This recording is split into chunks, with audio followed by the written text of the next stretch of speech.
Hey guys, this is Cam for 15 back at it with another video for you guys. And I'm back with another My Hero Academia manga chapter review for you guys. Sorry if I sound a little bit, I guess not as excited. I still kind of have somewhat of an upset stomach. But what happened is in the middle of the night I actually threw up and stuff like that. But I'm not feeling the best, but I still feel good enough to go.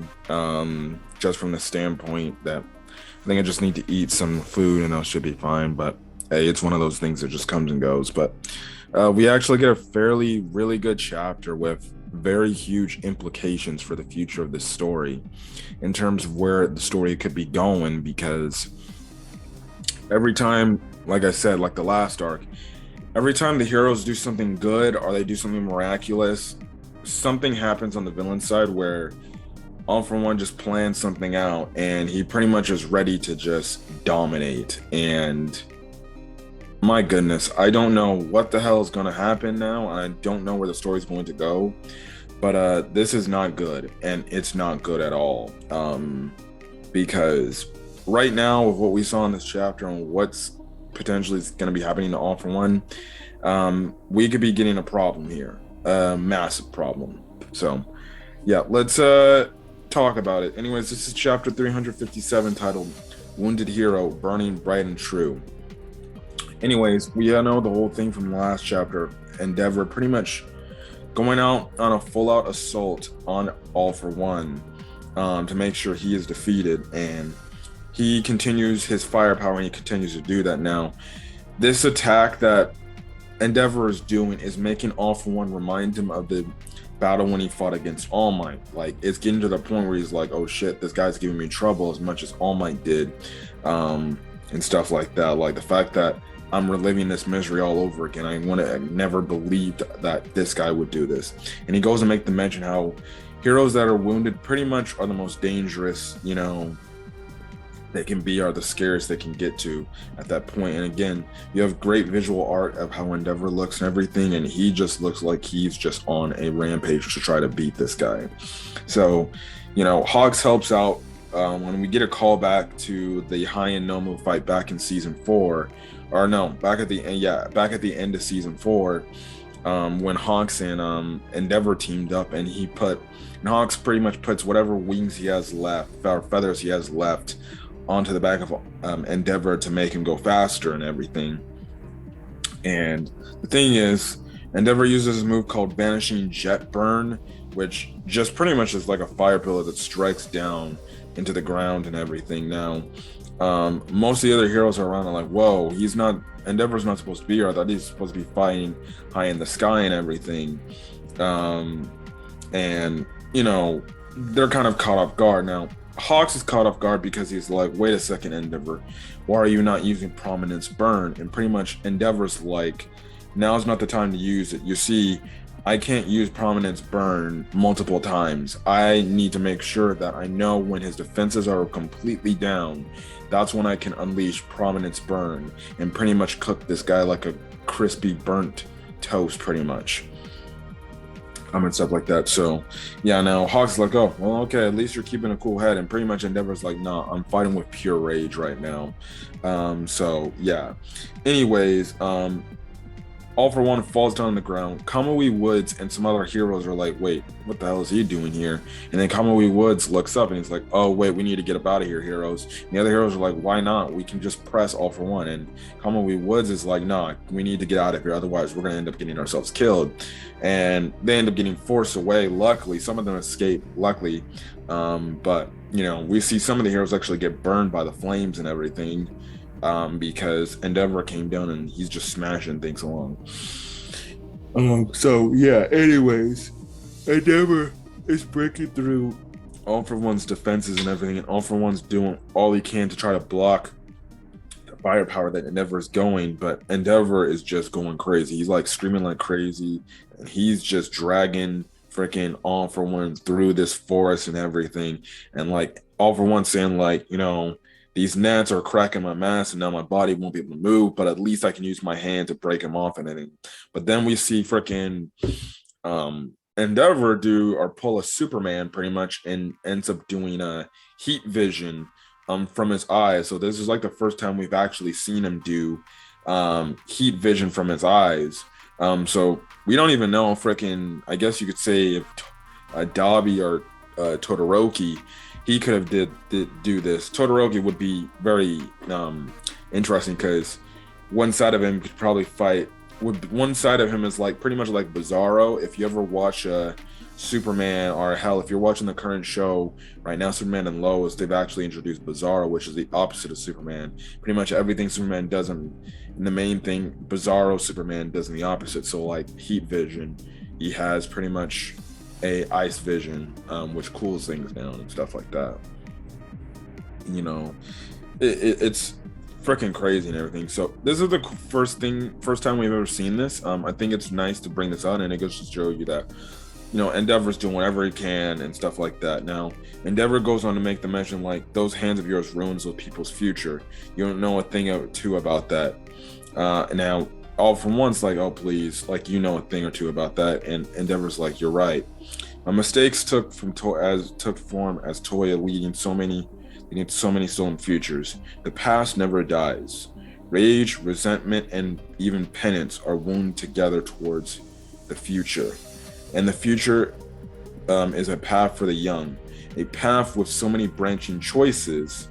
That's why I must win this, so that when those kids walk that path, my past won't stand in their way. And in the same time, we get a panel shot of some members of Class 1A as adults, like we see Todoroki, Bakugo, Kirishima, Momo, Tenya Ida, Ochako, and Deku. I mean, they're all pretty much wearing their hero costumes in the future, in terms of them looking older. So I don't know if that's trying to specify that's so far these are the Class 1A characters we know that might survive by the end of this war. It could just be oh, hey, yada yada yada. Now we don't see none of their faces or anything, but it's pretty cool that we kind of get a we kind of get a panel where we see a much older Class 1A characters as pro heroes and stuff like that. Like I said, we don't know if this is Horikoshi foreshadowing these are the heroes, like I just mentioned, that will still be alive in the war arc, because most of these heroes you see here in this panel shot are mostly some of the most integral ones to the bunch of the story and stuff like that. But we'll see, and things like that. So that was a cool panel. I really did actually enjoy that panel the most. And All For One, or not All For One, Endeavor goes in and say, I'll keep paying my penance. I'll win today and keep my eyes on Toya. I'll keep raging against myself. And he ends up pretty much doing, I believe this is a prominence burn, and he pretty much burns freaking All For One to a burnt crisp chicken toast thing. Literally the dude is straight up dust pieces, which is pretty much ashes. Like he's Endeavor, or All For One is just ashes, and pretty much it looks like All For One is done. He is dead. It's over. And the thing is, well, we already know that he doesn't have hyper regeneration, so he's pretty much as good as dead. So yeah, and that's what All For One, or that's what Endeavor says, like he's dead, man. But all of a sudden, Hawk screams on and says, "Get away from him and Endeavor!" And all of a sudden, you hear a voice from All For One, pretty much saying, like, "Did you really think that shit would kill me? Ha ha ha! You mistakenly fooled for fault for something." And he goes on to say, "I casually saunter up to the big finale empty-handed. This body had already served its purpose, and it was destined for the scrap heap anyway. So why not try this out?" And in the meantime of that said quote bubble, you get a panel of Eri and the quirk erasing bullets around said panel of Eri. And you get this freaking terrifying look. Again, I don't know how the hell they're going to animate this in the manga or in the anime because censorship and shit like that, but I won't be shocked if they just keep it as is, because you want things to be just as freaking, like, I guess you could say, just as freaking detailed and everything, but you get this horrific face of All For One seemingly looking like he's being put back together. Dare I say, rewinded with the whole thing about the area. And I'll get to that at the end of the chapter when I'm done. This man, we see a face and we see an eyeball. Reminding you guys, this guy a few minutes ago, a few panels ago, didn't have eyeballs. All of a sudden, this guy's got eyeballs now. Now, he goes on to say, heroes don't have a monopoly of big sacrificial moments, you know. And he goes on to also say, villains are also scariest when they are wounded. All of a sudden, the end of the chapter cuts over to Deku, who we have not seen for like, I think 6, 7, 8, 9, almost 10 damn chapters. I know it's been like about a month since we last seen Deku in a manga chapter, which is actually damn shocking. And all of a sudden, the first user shows up, alerts Deku, and says, dude, something's not right. And all of a sudden, we see these objects or these things or something coming at Deku, and Deku's like, what the hell is that? And that's where the chapter ends. There is no break, and yeah. So I don't know what the hell these things are that are headed Deku's way. They could be all high-end Nomus, unless they're other enlisted villain help from All For One to derail Deku and get in his way. We'll have to find out. But something's not right, and maybe that's what the first user is bringing up to mention. Like, wait a second, you know, there's something not right. You know, like, I guess in the case of Star Wars, you know, it's like feeling these Jedi Masters feeling the Force, and you know, they feel like something's not right within the Force and everything.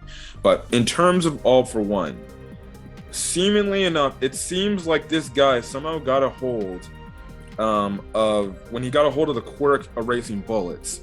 Somehow they managed to extract said quirk erasing bullets. The DNA of it was made off of Eri, and whatever they seemingly did, him, Dr. Ujika, or whoever, they must have extracted that said blood, manifested it into a quirk or something like that, and pretty much put it into All For One. And pretty much he has the ability to rewind like Eri does, and we know how broken the rewind quirk is. And you can easily tell this because he's regrown an eyeball. So who's to say he's rewinding himself back to a point to where he was at his strongest, where he had no injuries, probably before the time All Might pretty much fought him, to where he damaged him and put him into the state he was in originally, which is freaking crazy. And if that's the case, then I'm sorry, but Endeavor's going to die, but he's not going to die in a sacrificial moment. He's going to die because All For One is a lot stronger. And if this is the case, that this man has rewind, who's to say that Shigaraki does not have the said rewind quirk in his arsenal as well? And this just made things go from bad to worse. This was definitely a huge plot twist, if not one of the biggest plot twists of the series, and I don't sincerely know how All For One's going to be defeated. Now, the fact that this man has a rewind quirk now in his arsenal, it was already bad enough this dude has hyper regeneration, but now he has straight up rewind. That's even more broken than the hyper regeneration shit. I don't even know what the hell's going to do. The only thing I can see, especially defeating this version of All For One, is this. Somehow Eri finds All Might and she rewinds him back to the point before he ended up pretty much, you know, being limited in the abilities he could do, which means it would be pretty much him and All For One's very first matchup. So we might be getting All Might return and donning his, you know, hero title again. I think I don't know if I've said this in other videos, but because I don't really go back and check my past reviews, but I think I've been on mention in one of my reviews, like especially in the time when I saw that Mario pretty much he came back to being a hero because of Eri's rewind. I think I visibly said in that chapter review that, you know, what if Eri can go up to All Might and just rewind All Might back to his prime years? Because what's stopping that? He won't. If she can rewind him back to his prime years, he can be able to be a pro hero and he can actually help out the others. I think that's what Horikoshi is going to go with. I know it might be maybe to some other people predictable, but you know, a lot of people have been predicting that All Might die. What's a better way to have All Might come back in his glory as a way to take down All for One once and for all? But at the same time, he not only takes down All for One, he goes down with him, pretty much saying, like, you've been a freaking, you know, person that's been creating mass destruction to the future, and you will be you will be continuing to do that if I let you live. You're going down with me. I have a sneaking suspicion that we're going to get kind of the Miriam moment like we got in the last war arc. I think we're gonna get a Miriam moment. I think we're gonna get a Miriam moment just this time in the form of All Might, when nobody's gonna see this coming. All Might's gonna be back into fruition, and that's what's gonna freaking keep the morale of the heroes still standing strong. Because if this mother effer All for One goes back to his original self, bro, the morale for the heroes are gonna be low, and it's kind of like, fuck, we cannot win. Now we're pretty much screwed, and stuff like that. So I think that's what's gonna happen. I think Ares is going to go to All Might, rewind All Might back to what he used to be, back in his prime, and we're going to get one more All Might versus All for One battle, this time with them potentially both going down, unless they have All Might kill All for One, but he ends up working alongside Deku in a way where we get maybe a potential two heroes moment, but this time All Might will fall to freaking Shigaraki, which would then have Deku be able to avenge All Might and defeat Shigaraki in a way. But we'll see where it goes. So far, that's the only thing that I could see maybe counteracting whatever this is going on, and stuff like that. But we'll see where this is going to go. I'm very shocked. I'm very intrigued to see where the story is going to go. I have a feeling that Endeavor might die the moment this guy fully rewinds, and he's just going to probably impale this guy, and he's be like, well, too bad, sorry. But anyways, guys, if you guys like the video, leave a like, put in the comment section your thoughts on this week's manga chapter of My Hero Academia. That's My Hero Academia is going to be pretty much the only manga chapter reviews I'm going to be having going on until Black Clover and One Piece come back, because they're on break right now. But other than that, guys, if you guys like the video, leave a like, put in the comment section your thoughts on this week's manga chapter. Do you think All Might will return? And how are we going to stop this new rewinded thing? And also, I forgot to mention, also comes to mention, because in the last chapter, people were speculating that when you saw the whole things of the quirks rebelling, people saw the white-haired girl, the white-haired female, and people were speculating, what if that was Eri? Well, now I guess people were foreshadowing it, and Horikoshi was like, you hit that nail on the head. That was at least the vestige of Eri, and stuff like that. So yeah, that's pretty much insane if that comes out to be the case, because people predicted that it could be Eri, and it's like, well, it's seemingly enough people were right about their predictions and stuff like that. So anyways, guys, I'm gonna get out of here. Hopefully you guys have a great rest of your day, or now to the next video. Hit the subscribe button if you want to get more My Hero Academia content or any other anime content I upload to the channel. Anyways, guys, hopefully you guys have a great rest of your day, or now to the next video. Until then, guys, have a great, safe rest of your day. Peace.